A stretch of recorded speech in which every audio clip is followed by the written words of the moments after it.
Hello everyone, today I'm going to be reacting to another oversimplified videos. So this is called the Park Parklands MiniWars 1.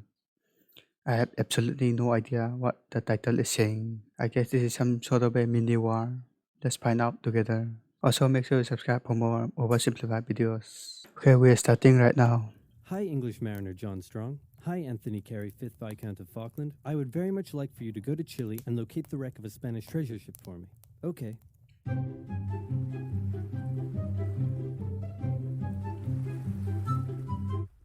Hey, I found some islands. Okay, The English were probably not the first to discover the Falklands, so this is in South America. but they were the first to write it down.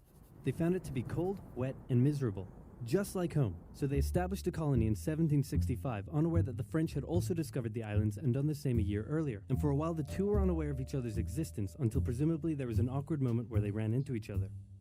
Then the Spanish showed up and told the French that a couple hundred years earlier the Pope drew a line on a map and said all of this belongs to Portugal and all of this belongs to Spain, and that the island was in Spain's territory and they would like the French to hand over their settlement. Now, since the two were good friends and Spain was willing to pay in cash money, the French obliged. But since they were still a little bitter about the recent 7 Years' War thing, they made sure to warn the Spanish not to let those dirty English on the other side of the island take over. So Spain went over to the English and explained, Pope, line on map, Spain's island. And the English said, yeah, right, this is our island. But the Spanish had more guns, so they kicked them off anyway. But then England threatened to go to war. So Spain went to their friends in France and said, hey, it looks like stuff is about to go down. You in on this? And the French Minister of War said, yeah, and we'll launch a full-scale invasion of England and party like it's 1066. But then King Louis XV said, 1, you're insane, and 2, you're fired. Sorry, Spain, we're not ready for a war right now. So Spain had to He's already fired. give the English their settlement back, saying it's still our island, and the English said, no, it's our island. Then some colonists in North America got a bit rowdy, so the English had to leave their settlement to go focus on that, but they left behind a plaque that said this is totally still our island. So the island was in Spanish hands, but then a French guy, no, not that one, turned on the Spanish, took over most of the country, and captured King Ferdinand VII. And in response, the Spanish colonies in South America started vying for independence. So Spain had a little bit on its hands and also had to leave the islands. And for a couple decades, the islands were left uninhabited except for the penguins, some fishermen, and the gauchos, which are basically like cowboys but cooler and Spanisher. A merchant from Hamburg living in the now independent United Provinces of the Rio de la Plata heard about the feral cattle roaming the Falklands and thought it would be a good way to make some money.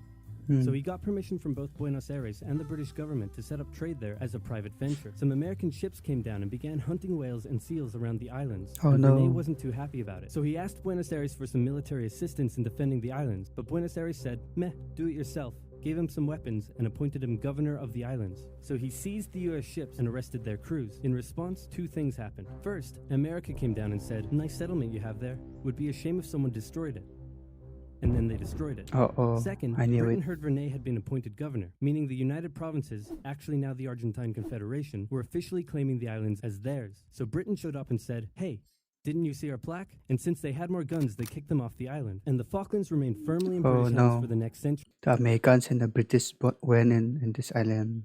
They officially became a crown colony in 1840. Port Stanley became the island's capital in 1845. The cattle hides from the island weren't worth much, so they imported sheep from Britain in 1851. 2 world wars came and went, and all this time the Argentinians never rescinded their claim over the islands. Now it's 1976, and after a couple civil wars, a new brutal military dictatorship sponsored by the US fight against communism has taken control in Argentina. And by 1981, this guy was in power. The economy had been struggling for a long time, and Galtieri had been unable to improve the situation. Now, if you ever find yourself the brutal military leader of a struggling South American country and you start getting into hot water, here's a bit of advice that has been tried and tested throughout the centuries. What's that? Start a war to distract everyone from their misery. Galtieri knew how popular he would be if he could finally take back Argentina's last Malvinas from the occupying British. There had been proposals to cut British military spending, and the ice patrol vessel HMS Endurance had been withdrawn from the area. So the Argentinians assumed the British may not even bother doing anything about the invasion. After easily capturing the largely uninhabited South Georgia island, 600 Argentine troops were sent to the Falklands. The small number of Royal Marines and other British forces stationed there put up a small amount of resistance, but in the end had to surrender to the larger Argentine force. Crowds in Argentina celebrated the news, but they were wrong to assume the British would do nothing, because the person in charge of the United Kingdom at the time was this lady. Thatcher was a somewhat controversial prime minister, but whether you loved her or hated her, there was no denying that she was tough, like metal. Iron, for example. Hmm. She immediately declared an exclusion zone around the islands and organized for a task force of over 100 ships to set sail for the Falklands. The United Nations expressed concern at the Argentine invasion. All South American nations apart from Chile backed Argentina, and since the United States had propped up the Argentine dictatorship, Reagan went to Thatcher and said, "Could you maybe just let them have the islands?" And Thatcher said no.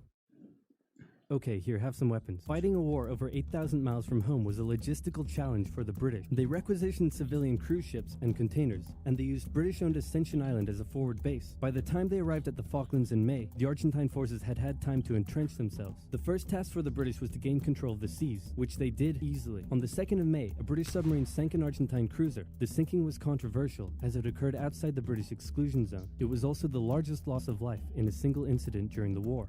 And in response, the Argentine Navy withdrew from the islands.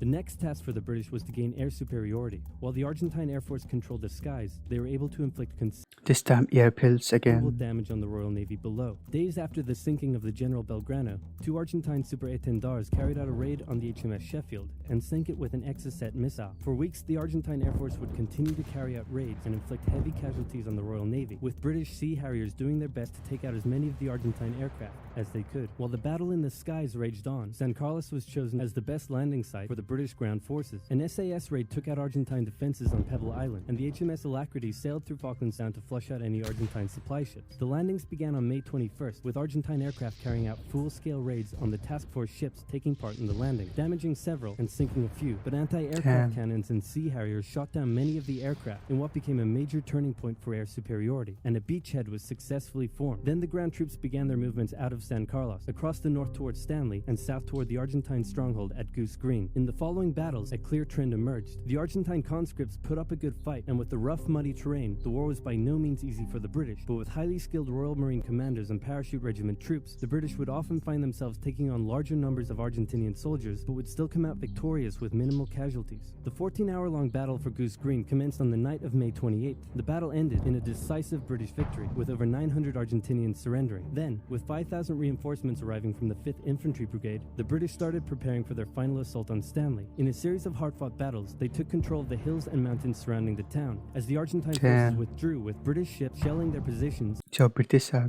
actually taking over this island. Offshore. Utterly surrounded, on the 14th of June, the Argentinians surrendered, and the war was over.